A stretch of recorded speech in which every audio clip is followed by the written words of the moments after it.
So let's get into this. The way things are going to work is Samuel is going to lead us through a couple of ideas and some prompting questions as well. I mean, he'll take over pretty quickly and you'll get the idea. But yeah, it should be a bit of learning and a bit of interacting, and so kind of be ready to share. But it should also just be a bit of fun and hopefully a nice way to connect, which is really good.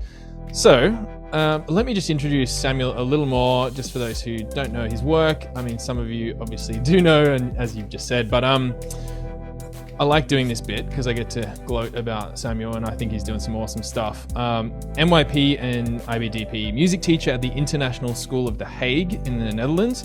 He's worked in international schools in South Korea and Austria, and is now in the Netherlands. He's I think, quite a prolific writer. He writes all sorts of stuff, but also posts a lot of great content that is quite inspirational to me, and is definitely a thought leader kind of in the space of international schooling and music tech and IB, especially the International Baccalaureate Curriculum. He's the author of the popular book, which some of you might have, which is called MYP by Concept, published by Hodder. That seems to be quite well read around the international school music scene. And as we've heard, has a great blog, which is Right Stuff Music, right, Sam? That is correct. WRIGHT Yes. Stuff Music. And we'll post a link to that later. And yeah. And there's more coming once the marking is finished. Yeah, true. He's on all the social media things as well, and posts some great stuff. So I think mainly LinkedIn and Instagram. A bit of Twittering I've seen as well. But yeah, it should be really fun. And thanks again for joining us, Samuel. I know for you it's a public holiday, right, in the Netherlands? That is correct, So yes. you're giving some time to us today, which is really cool. So I'm going to hand over to Samuel, and yeah, enjoy the ride, everyone. Welcome, everybody. It's lovely seeing everybody here. Today, I've got bits and pieces I'd like to share with you. If for whatever reason my camera stops or you can't hear me, just send me a little thing in the chat and drop something and ask your questions at any time. This is meant to be part demonstration, part sharing, and I really want your feedback and your input on this, because the focus for today is music technology. And as you know, 2020, I wrote this chapter, Do Machines Make Music? And then by 2023, that's all we're ever talking about. And now AI has overtaken a lot of software that I currently use, to the point where with a few clicks, students could write something amazing and no one would know it was a computer that did it. It's exploded, it's crazy. So part of today is I wanted to share something I do with my students and then open the floor to you, and we can sort of bounce ideas backwards and forwards. And the resources we share today, they'll be emailed to you later as well. So without further much ado, I'd like to share something with you. Let's see if we can get this going. So in front of you now, this is really, really basic and straightforward, but it works. I call these music technology pathways, and I'm doing this training called concept-based inquiry. And the idea is that students in their mind are able to group overarching concepts. So I'm not talking about the in-depth analysis of a Moog synth, and I'm not looking at how we do a complete orchestral mock-up in Logic Pro. We're not doing any of that yet. All I want to know is, can students take what they see on YouTube, Instagram, TikTok, everything that they hear, and organize or sort under these headings, these umbrella terms. So for example, we have sampling, looping, triggering, sound design, synthesis, scoring, orchestration, layering, mixing, and finally documenting. Now, some of you may think these don't really sound technology based. Documentation, maybe a little. Mixing, I think you'd all agree, has a bit of technology involved. But even orchestration, that seems more classical world, doesn't it? The stuff we learn from textbooks. But through all of these, I ask these questions of the students, and I say to them, okay, let's open Instagram as a class. If you don't have it, sit with a friend who does. let's find examples of orchestration in the real world.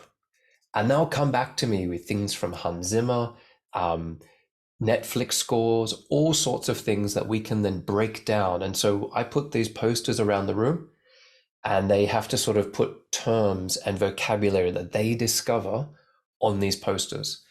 The coolest thing about it is, just last week, a student said to me, "But sir, looping happens in this classical work I'm performing by Debussy in the left hand." And I go, "That's interesting." And then another student goes, "Hang on, are you trying to tell us that classical music is tech and tech is classical music?" And so what this discussion brings about is the knowledge, the idea that technology is an instrument, is a tool, and if you have the right vocabulary, you can use it in multiple contexts. So that's just a lesson I wanted to share with you. It took about 2 and a bit weeks of research and discussion and sharing, but now I can tell a student, all right, you're going to do sampling and combine it with, let's say, some looping. They know exactly what to do and what examples to model their work on. I'm just going to bring you all back. And so to open it, that's a series of lessons, and it's super low tech. You print off actual paper. What do you think? How would you use something like that in your lessons or your classes? Okay, I'll speak if nobody wants to. Seems that people are a little bit shy. I'll support you, Samuel. I joined this conversation because obviously I wanted to support you, but also I wanted to find some ways how to bring technology into my classroom, because this school that I worked for is not really technology based. Not all the kids, we don't have anything across the school that they have to have a MacBook or they have to have this. So the kids are coming in at the different levels of knowing how to use gadgets. And some of them, if I say, bring your devices, 10 kids will come with a laptop, 5 of them will be MacBooks. Then somebody will come just with a phone or with the iPads. So I've been kind of trying to figure out how to, because they're obviously interested in this. There's more kids who would be more confident using technology than playing actual instruments. So I want to enable that part of the music to be able for them to be able to learn music through technology, not only the kids who are really talented and can play, because I got lots of these who are really happy to play instruments at any time or sing, but there's also a bunch who would be more into using technology. So I've been trying to figure out how to do it when there is nothing that is uniform across the school. And I come back to these words like you're showing looping and sampling, and I thought like maybe you will be able to give us some ideas. And now you said, how would I use it in my class? I'm thinking, I don't know. Yeah, I had that exact same problem. We're technically an Apple school in the sense that we have iPads from year 7 through to 9, and then the kids bring their own laptops, and we highly encourage they bring a Mac laptop. So we can give them logic and things like that. But again, regardless of the device, I found they had no knowledge of what they were going to do or how they were going to do it. They just wanted the end product. And I sort of likened it to the fact, well, if you're going to play a Beethoven string quartet, you don't just end up with the performance. There's a lot of practice and detail that goes into that preparation. So that's kind of why that lesson first. So if I was in your shoes, if I may, that type of lesson would show you exactly what the kids are focused on. So they may just want to do sound design for the next Transformers film that's coming out. So a whole lot of your focus might be just getting their phones and doing sound recordings around the school. Oh, cool. Because that's what they're focused on. Or it could be triggering. Triggering is in the sense a DJ will prepare their whole performance. Sorry if I'm destroying anybody's reality, but it's all pre-prepared.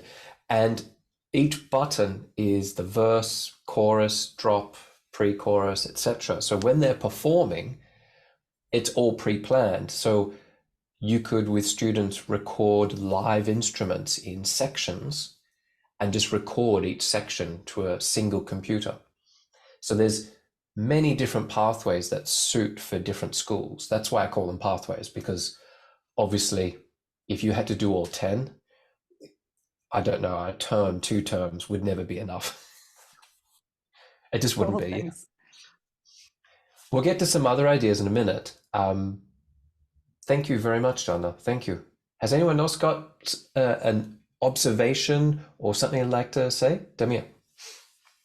If I may just quickly introduce some of my ideas that right now I'm implementing in this setting that I'm working. So it's grade 6, 7, and 8. And we have that luck that students have access to iPads from grade 6. So and they use it in pairs. So we have around 15 iPads in each classroom, which is great. And then when they get to grade 8, we get access to MacLab, and each student has its own Logic Pro. So it's amazing. It's amazing. And now my focus, for example, to be honest, I'm not so familiar with these key terms that you just showed, but I'm super eager to learn them and to start introducing them to my students. Try not to overwhelm them, but still, to cut them through my content. So when time comes, high school, they're ready. Because right now, in this moment, I've been exploring a little bit Shanghai's curriculum for middle schools on this level that I'm working on. And it's a little bit surprising how small number of schools are doing this, what I'm doing here. There might be different reasons why is that the situation, but many students are not able to interact with technology in this way, like they have opportunity in my school. And I want to use this to the max. And when they go to high school, they will be like superpower with terminology, with practical use cases, with real life examples. And they'll be, as you said, when they hear something, they will be able to reproduce it in some, let's say, low professional way, to be able to explain it and stand behind it and show it, to their parents, to their friends, to anyone on YouTube, on Bilibili, whatever it's popular in China. But yeah, that's kind of my approach. And for now, what I'm doing is sound design mostly, like composing first with Note Flight in grade 6 and Dorico and these apps. And in grade 7, we start GarageBand, loops, like, baby steps. And right now, grade 8 is finishing. We have assessments and exams going through composing for a video short, like trailer. I have some nice Nintendo games trailers. Yes, that everyone they're always likes. good fun. Everyone loves them, even I like to score for them, so it cannot miss. So that's kind of my overview, what I'm doing now and what I want to gain from just connection and conversation and speaking with people who are quite experienced as you can be super beneficial for me, so that's kind of my view. And thank you for everything. Yeah. No, Damir, could I ask a question just to build on what Jana was saying earlier? When you're bringing all of these, I sort of look at it from 2 ways. Maybe you've kind of suggested a third. When I'm approaching, let's say, a class who's never used technology before, or they've never used technology before, it can be very overwhelming for the class to suddenly go, we're using this. On the other side, on the second side, kids who love technology, they kind of go, I want to loop like Ed Sheeran live on stage. And what's the Ariana Grande song Position? She actually starts the whole track with a looper pedal and just a microphone and layering her voice. They go, I want to do that. So there's kids with some knowledge, there's kids with no knowledge. But what if there's a group of kids in the middle that kind of have some knowledge, kind of see the youth, but they have no access? So yeah, the key point is that we have access in school, and that's what we focus. And the other aspect of your observation right now is differentiation. And why I love technology is because it provides you so many options to provide each student to express them in their own levels. I have a couple of students in grade 8 right now who, if you hear their work, I will share this on my blog post and with other fellow teachers so they can hear the level, how high level this is, because they have talent. They're maybe born to do this. And these couple of students are already composing so logically, and they have style, they have sense, they have taste, they have everything, even though they didn't spend so much time learning this. So for example, one Logic Pro project, you know, and scoring for this, I can always go with minimum, bare minimum for the assessment. If you want to reach 100%, you need to do this.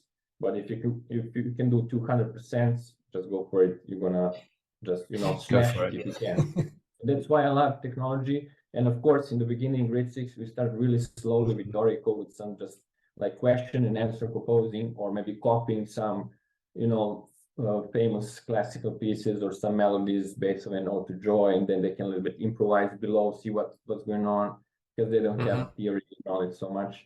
But yeah, as I said, technology gives you this chance to go with everyone on the same level, and these, you know, who wants to pop up, you just let them do, let's go. And you, of course, you can support them, and just they grow even further, you know. So that's how I see it.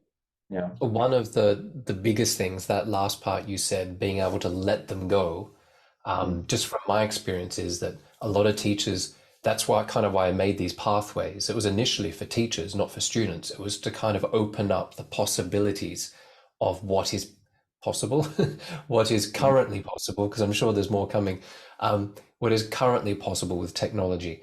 And just a few days ago, a couple of students started connecting the threads together, and they started saying, well, if I sample, can I then loop the sample and then trigger the sample and then add effects to do sound design? And it kind of just snowballed from there. I would never have done that in high school. That just wouldn't have been it wouldn't have been a concept for me to grasp. Thank you, man. Does anyone else have something else they'd like to share? I was going to take this into yet another avenue, because I've got some things I want to explore with you. But if there's anyone that would like to sort of jump in and go, this is kind of what I do, or... Yeah.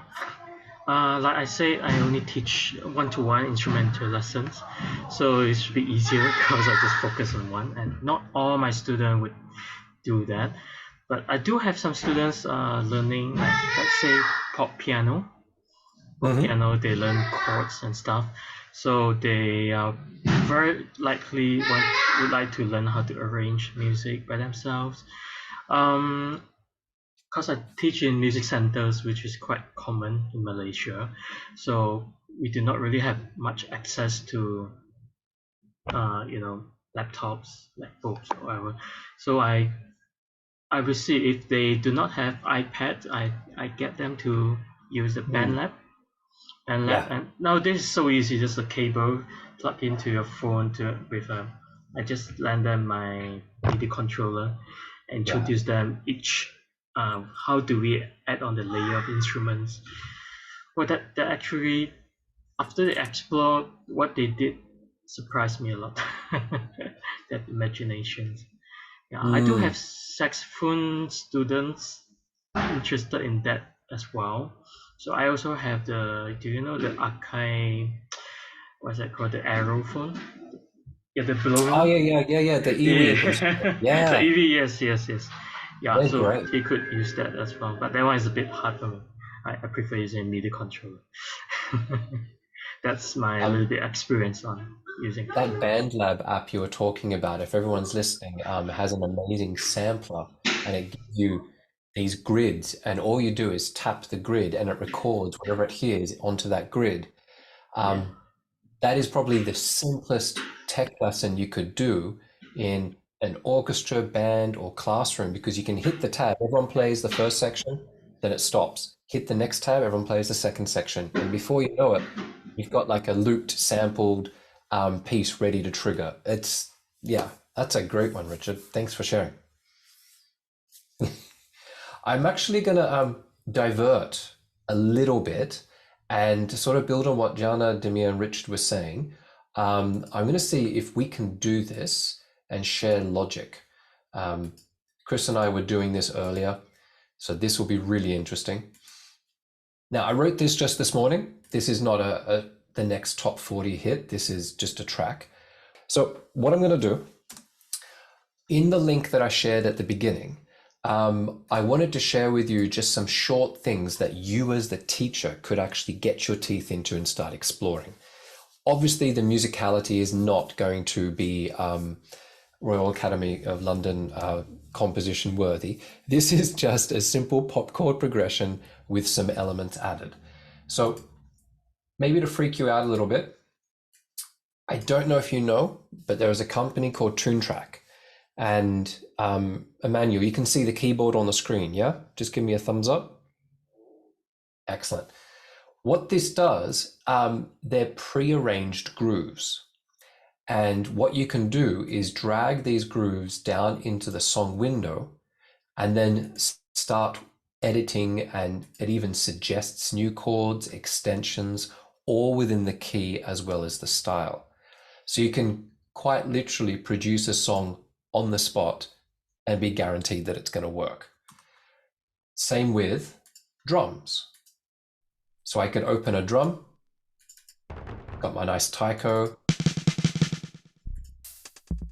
bit of a hip hop kit here, and the exact same thing. I can actually prepare something that sounds a bit more Kanye. I can do something a bit more simple, or choose any type of drum kit that I want, so that when I put it together,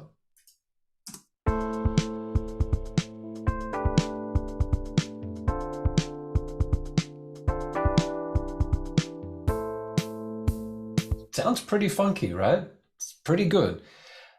What I've then added is something that's only $30. And I know, things are tight and we're teachers, but I think $39 for a synthesizer is not that bad. And because it lives on your computer, what I do now is I load up this synth here. Very Stranger Things. Okay. And what I can do is play this in class while I demonstrate how each of the vocabulary terms we've been discussing actually work. So I could play any chord. Let's just do a nice major 7.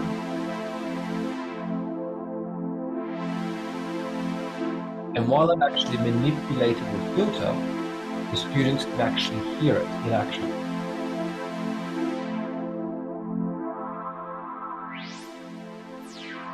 And we were talking before about sound design. This type of thing is used in everything from Nintendo, Zelda sounds, like when they pick up items and all sorts of stuff, all the way through to films, and then low frequency oscillators, etc. So if I add that part now,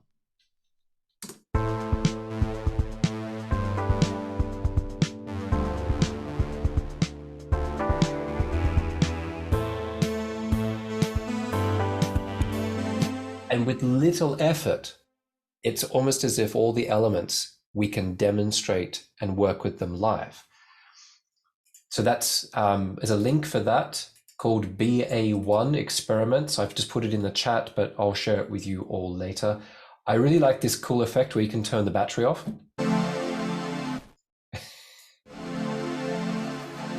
And you can automate it so you get that kind of Katy Perry vroom, vroom, vroom sort of sound.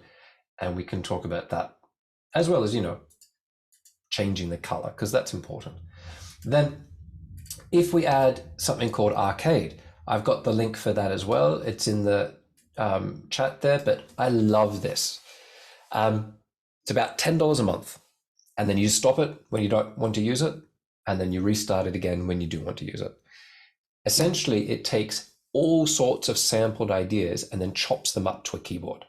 So I've got this little Lumi Keys keyboard that I carry with me, and I like it because as I play it, all the keys light up. But even better, ever see a guitarist do this on the key with their finger because they want to do like vibrato on a piano? These keys now do this. So MIDI has now changed to enable multiple pressure points on an instrument. So it's the hardest, it sort of measures how hard you hit it. It measures the degree your finger rolls on the key. It measures your finger sliding on the key. It's not just press down and off like the old piano forte, okay? So this one, I can play any sort of loop, and then using the black keys, the chromatic keys on top, it applies live effects.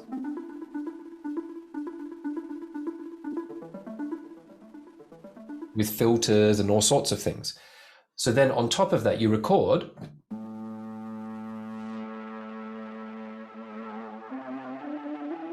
And you add all sorts of weird effects live. You're now not only recording, but you're performing. So you can be guaranteed your sample will work, but you can then perform it.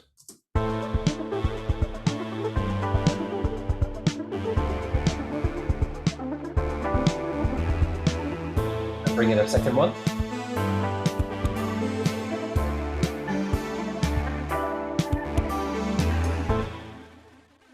And slowly, bit by bit by bit, I can demonstrate with vocabulary, I can demonstrate by hearing.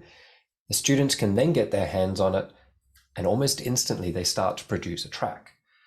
This last one's a little bit more advanced, because this one here is a piece of hardware. So I am going to do something sneaky, and I'm hoping this will work on my actual camera. Woohoo. So hopefully you can see myself on your screen as well as my screen. If you can't see my picture, what I'm slightly going to do is move my camera over to where my synths are. And this was kind of going to get to a question later of how do we build our own studio? Okay, where do we start? What do we do? Let's see if we can get this working without a major accident. This is the hardware synth that I have right here. It's called the Siren. And as I move the dials, the software also moves on the screen. So you can imagine you're in the classroom, you have no idea what the term is or how it's applied. The student can come up and play the keys, and while you're turning it, even if you don't know what it means, everyone can write a description of the sound. So later, when they're doing anything in their portfolio or they're doing something with the IB, every single technique that they're actually composing with can be accurately described and explained. So the whole process. I'm just going to quickly put that there. And if I hit play, I have a feeling. I've got a feeling. All right, let's put this here.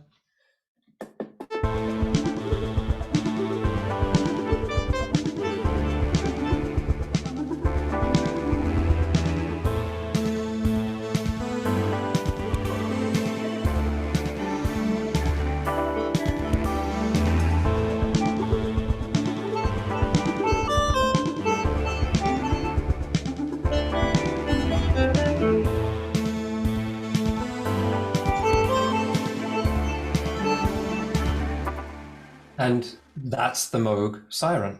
There's another one that's actually quite a rare one to find, but there is another one called the Minotaur, and they're basically a little box with a USB cable. You just plug it straight into any keyboard, instantly it works. And that's called an analog synth. So the other ones I showed you were software, whereas that one's an analog, and then they all combine together to create this weird piece that we have. One last thing, I don't want to freak everyone out too much, but as you know, AI is kind of taking over. It's going a bit Skynet on us. What I'd like to show you now is mixing it all together. This will freak you out a little bit, but it's really, really cool. There is a program called Ozone, and with it is something called Audio Lens. Now, you go to your favorite track on Spotify, Apple Music, YouTube, whatever you want. It listens to it and identifies how it's been mixed, mastered, compressed, everything, and saves that as a preset for you then to use on your music. So what I've been doing is I've been listening to Ben Folds 5. I've got a preset by Yes, the band here. I've got Stromae's Sante, just the verse analyzed. You can see the EQ graph here for the whole track. So what I do, I'll just hide that now.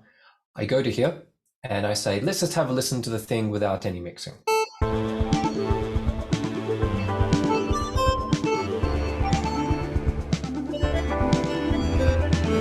Okay, let's choose to mix it in the sense of Stromae. Okay, Let's have a listen to what that sounds like.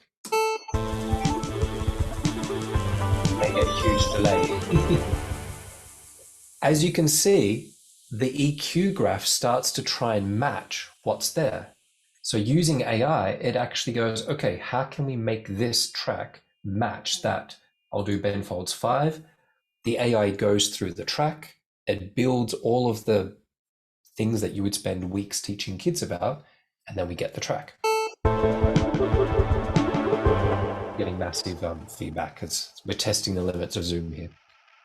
Are you guys hearing it okay? Yep. So just in summary, this one track was half AI keyboards and drums, a $30 plugin or a synthesizer called the BA from Baby Audio, a sampling tool from a company called Output, and it's already mapped to the keyboard, and then a hardware piece of software, a hardware and software sort of collaboration combination that you can use to demonstrate things live. All of this, you only need one of. You don't need a whole class set, which your department budget will be very happy about. Because then when you have one, someone can record with it, pass it to the next person, they can create, and it becomes a very collaborative process rather than everyone sitting down, headphones on, and it's very sort of shut off to the world. How do you all feel about that? Is there anything you'd like to sort of say, how? How, what, when, or why? Is there anything you'd like to comment on or any questions about that? I can ask one question about the implementation, as you mentioned right now. So let's say we have a class with 25 students. Yes. Right, and we have one machine, MacBook, and let's say your hardware, I forgot the name on the side. And you're presenting these procedures and these virtual instruments and hardware, and then it's like try it on, hands-on. So all of them would be just coming, let's say, to the stage and trying it a little bit, and then exchange. And at the end of the procedure, you have some blend of everyone mixing and just experimenting around. And then you just sit down and assess, analyze, or discuss. Is that the way how you design? Yeah. So if you, from the very first lesson with the posters and the pathways for music technology, if we started to latch on to decide which ones we wanted to focus on, I would then decide, okay, we have a huge hands-on session with everybody. So everybody gets to see, hear, and touch what the terms are. We create a work together. Sometimes it's a complete mess, but that's part of the fun because you get to turn dials and knobs and all sorts of things, and the kids love that. They get to hear the sounds that they experience every day on their media. We create a recording. We sort of step back and analyze or discuss what we learned. And then I have a platform, I have a level of understanding amongst the class that when they say, I want to go do looping, I say, okay, what do you need? And they say, I need this, this, and this. And I can trust them. They know exactly what to do to come back with a quality product. It's kind of building both the skill with the interest so that I get something they can hand in that is both musical and diverse, if I put it that way, not just makes sense. Yeah, makes sense. Yeah. Okay. All right. Thanks. Samuel, I've got two questions, and I think it'll probably prompt into what you were saying about building a studio. But with that demo you just did there, is there one thing that you would suggest we should start off with? Say out of all those four things, is there one piece of hardware or software that you think start with that? Yes, there is one, but it depends for each person. So if Shayach has a MIDI keyboard, Shayach could start with a MIDI keyboard and that $30 synth called the BA one, and he could write the next Stranger Things soundtrack, the entire thing with just that that one little plugin. That would be amazing. Shayach could do tutorials on YouTube. I'm not pressuring you, man, but I'm just saying all the cool things you could do just with that one little $30 synth that you can get online. But then what else you could do if you don't have that MIDI keyboard, is you could go and find something like the Siren or the other one. They're sort of like brother and sister, the Siren or the Minotaur. Heck, if I can spell it correctly, I probably didn't. They're from Moog, and they tend to be expensive. But if you really want to go down the road of, stepping away from the computer and stepping away from software, really wanting to actually use circuitry and stuff, that's the thing you should pursue as your passion. But if you love sampling and writing hip hop tracks and pop music, then the arcade sort of sampler and chord progression is the place to go for you. So for me, it kind of depends. For me, this is the key. This is how I would express it. Start small and learn fast. So pick one thing. So for me, it was this Lumi keys. I really wanted to understand how I could use this in the classroom, pass it around the room.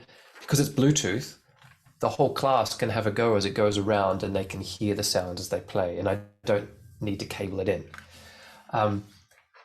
Or you could do, let's say, Shyok again with the little baby synth. Then make something. An album, a beat, some sort of weird soundscape, a 30-second YouTube style ad. I saw a chat come through a minute ago where someone said, have I had any success with my students? We do this project where we go to the Apple store in The Hague and we organize a 2-hour workshop. And in those 2 hours, the kids have to make an entire YouTube 30-second advertisement for some sort of business in The Hague. So it could be the film studio, it could be do you say lollies or candy? Candy store, Nike shoe store, and they have to animate, do the music, voiceover, everything.